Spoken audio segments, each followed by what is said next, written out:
Всем прывітанне. Сёння я даваў гарачы каментар для Белсата наконт хантавіруса Анды. І так як час быў там даволі невялічкі, не ўсё патрэбнае мне патрапіла, што я хацеў сказаць, не ўсё патрапіла ў эфір. Таму я вырашыў запісаць асобны такі невялічкі ролік і адказаць на гэтыя пытанні, якія мне задалі журналісты. Больш падрабязна. Тут вельмі важліва разумець, што хантавірус Анды гэта дакладна не новы COVID-19. Тут я спецыяльна удакладняю канкрэтныя штаммы, бо звычайна мноства каранавірусаў гэта вось тыя самыя прывычныя ўсім нам ОРЗ і ОРВІ. Звычайнае мноства хантавірусаў гэта класічныя заанозы, якія выключна рэдка патрапляюць для людзей. То бок гэта ўносіць некую блытаніну. Таму давайце пра канкрэтныя штаммы. І вось тут, калі мы глядзім у межах аднаго пацыента, то ведаеце, COVID-19 гэта дзіцячая пясочніца ў параўнанні з хантавірусам Анды. Бо, глядзіце, летальнасць COVID-19 гэта пару адсоткаў.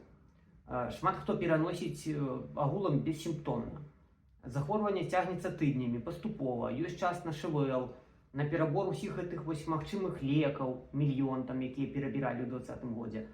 Хантавірус Анда, летальнасць яго пад 50%. Шансы на лёгкае ці бессімптомнае цячэнне знікаючы малыя, то бок гіне палова пацыентаў у гострай фазе захворвання смерцю закончваецца ўсё там за гадзіны.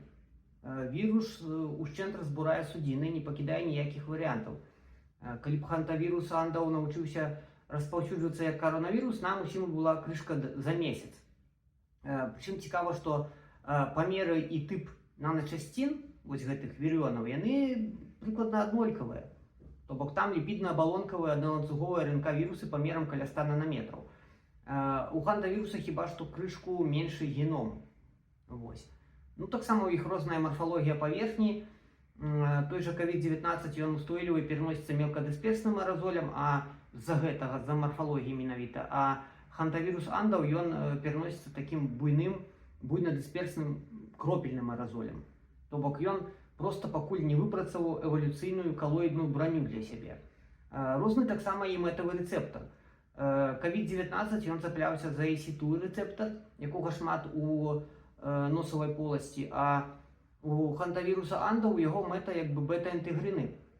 Яны в асноўным сканцэнтраваны ў капілярах лёгкіх. Сапраўды, пры лёгачным сіндроме, які выклікае хантавірус Андаў, узровень смяротнасці там дасягае 40 і больш адсоткаў. Гэта жахліва для тых няшчасных, хто заразіўся, але ратуе чалавецтва агулам. І тут я растлумачу. Каб стаць крыніцай маштабнай пандэміі, вірусу невыгадна забіваць свайго носьбіта, асабліва рабіць гэта хутка і жорстка. То бок, чым агрэсіўней вірус разбурае чалавека, тым больш жорстка ён сам сабе перакрывае вось этот кісларод для распаўсюджвання па планеце. Гэта як лакальнае вогнішча. Яно ўспыхвае пякельным полымем, спальвае біялагічны матэрыял у абмежаваным радусе, у сярэдзіне нейкай адной сям'і, напрыклад, турыстычнай хаціны, каюты лайнера, альбо нават невялікага гарадка, як той Мэмат Лэйкс. Спальвае і моментальна гасне, вычарпаўшы увесь прыток новых кандыдатаў на заражэнне. То бок ланцужок абрываецца і матухна прырода ратуе нашу цывілізацыю. Але што датычна небаракі пацыента, якому не пашчасціла падхапіць хантавірус Андаў, то тут усё вельмі сумна. Гэту хваробу можна параўнаць з вірусам Ніпах ці з некаторымі гемарагічнымі ліхаманкамі.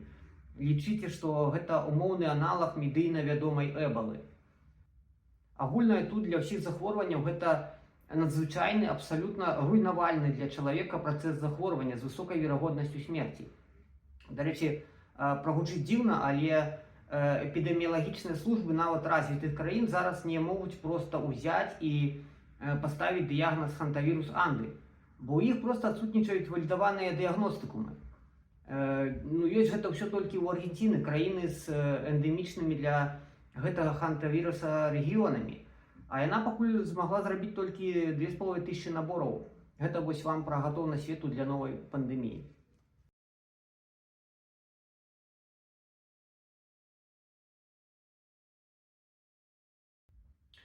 Глядзіце, у першую чаргу, безумоўна, тут раляе пачатковая вірусная нагрузка.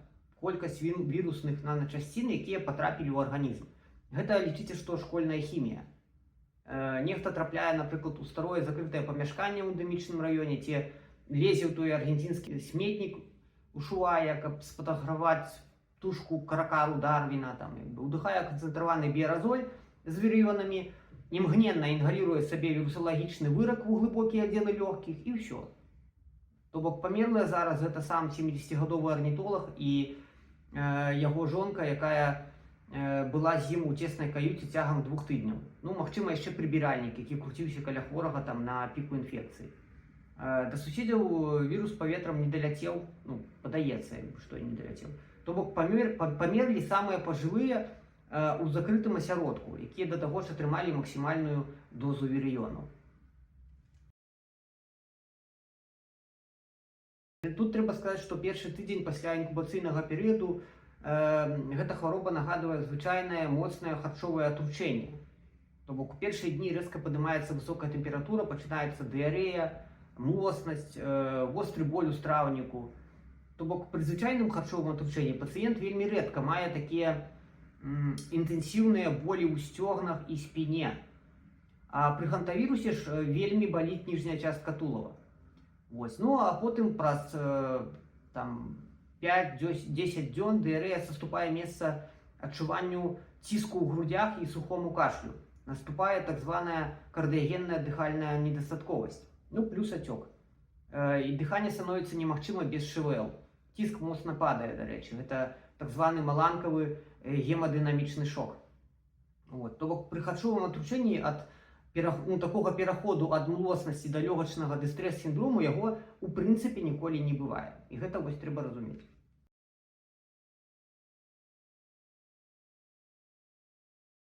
Я сёння пісаў у сваім тэлеграм-канале пра прыпрынт з аналізам геномаў хантавіруса ў спышкі вось гэтага ледакола эмбігондіус. Усе геномы гэта хантавірус андаў. Пара толькі з дадатковымі мутацыямі. То бок геномная карціна інцыдэнту яна цалкам указвае на перадачу віруса чалавек-чалавек. Так што забудзьцеся ўжо нарэшце пра гэта заражэнне чалавека ад грызуноў. Я, дарэчы, ўжо некалькі разоў, калі каментаваў гісторыю з ледаколам, паказваў, што сінантропныя пацукі, тыя, што жывуць на судах, это як бы шэры ці чорны пацук, яны абсалютна непрыдатныя для перадачы хантавіруса андаў. Пакіньце нарэшце тых небарак пацукоў у спакоі. Далей, інкубацыйны перыяд на караблі склаў у сярэднім каля 3 тыдняў. На караблі агулам у апошні тыдзень ніхто больш не заразіўся. Да 4-го тыдня ўсе, хто ўжо заразіўся, скончылі праходжанне праз інкубацыйны перыяд. То бок агулам нулявы пацыент змог заразіць 6 альбо 7, амаль усіх з іх без асаблівага цеснага контакта. І вот тут, дарэчы, вельмі ўражліва аднясіцеся да таго, што я скажу далей, што заражэнне прайшло проста праз знаходжанне ў адных і тых жа памяшканнях падчас прыёму ежы ці, можа, на якіх-то лекцыях. Дарэчы, тут пакуль няма кансэнсуса, але лічыцца, што перадавацца хантавірус андаў іншым хворым пачынае прыкладна за 5-7 дзён да пачатку цяжкіх сімптомаў. Ну і, канечне, падчас ужо самога гэтага лёгачнага крызу. То бок не ўвесь месяц інкубацыя, а толькі астанні тыдзень. Але гэта ўсё пакуль даволі арыентыровачна, мала проста дадзеных. Ну, хантавірус анда гэта ўжо не проста вірус, нейкі там вірус леснікоў, лесарубаў ці фермераў. Зараз у зоне небяспекі вандраўнікі, падарожнікі, арнітолагі, нейкія бёрд-вотчеры, экатурысты, удзельнікі экспедыцыі, якія жывуць або шпацыруюць там нейкіх у дзікіх гатэлях, кемпінгах ці бунгала на тэрыторыі Паўднёвай Амерыкі. Таксама ў групу рызыкі ў першую чаргу трапляюць сваякі, напрыклад, цужэнцы, якія цесна даглядаюць хворага. Плюс медыцынскі персанал, супрацоўнікі бальніц, якім даводзіцца напрост кантактаваць біяразолямі пацыентаў. То бок інфекцыя, яна да таго ж куды мацней паражае людзей за 50 і пажылых. То бок гэта людзей, у каго дыхальная і крывяносная сістэма рэзка рэагуе на моцнае такое цытакінавае запаленне. Зараз, дарэчы, увесь свет сочыць за востравам Трыстан де Акунья, дзе жыве больш за 200 брытанскіх грамадзян і дзе спыняўся, каб прачытаць лекцыю ў маленькай мясцовай школе наш вірусны ледакол эмбігондіус. То бок адзіны шлях з вострава гэта 6 дзён морам да Кейптауна, таму там вельмі ўсё непроста. Пакуль туды закінулі 6 десантнікаў і 2 лекараў з 16-й паветрана-дэсантнай брыгады ДША. Профілактыку я адразу пачну з дысклеймера. Гэта як пажаданне ўсім тым, хто збіраецца жыць у пандэміцэн. Не верце нікому. Не верце ні САС, якая у ковід 20 разоў змяняла сваё меркаванне, ўжо змяняе з хантавірусам андаў. Не верце нейкім там блогерам-мільённікам ці блазным стендаперам, ды не верце нават мне. Верце толькі хіміі, фізіцы, здароваму глузду і крытычнаму мысленню.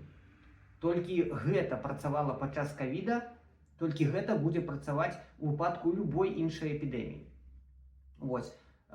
Што датычна самого хантавірусу андаў, то калі вы ў эндэмічным раёне, то вам прынцыпова нельга заходзіць у розныя закінутыя памяшканні без рэспіратара FFP3.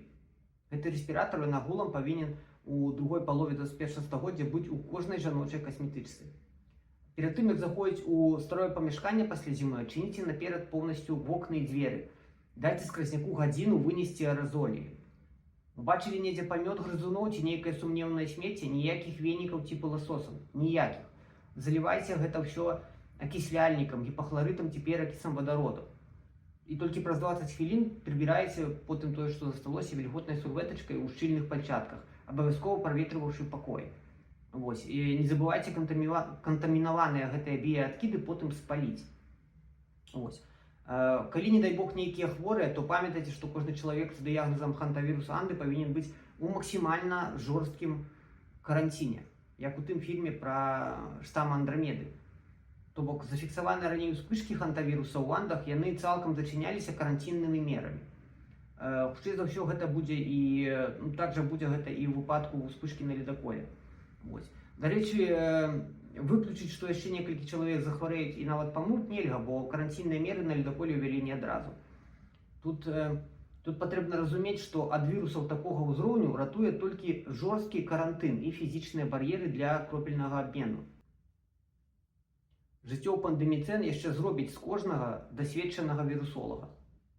Але гэта, на мой погляд, і не дрэнна. Не ўсім жа быць б'юці-блогерамі.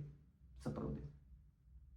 На гэтым мой каротенькі каментар закончаны, да сустрэчы.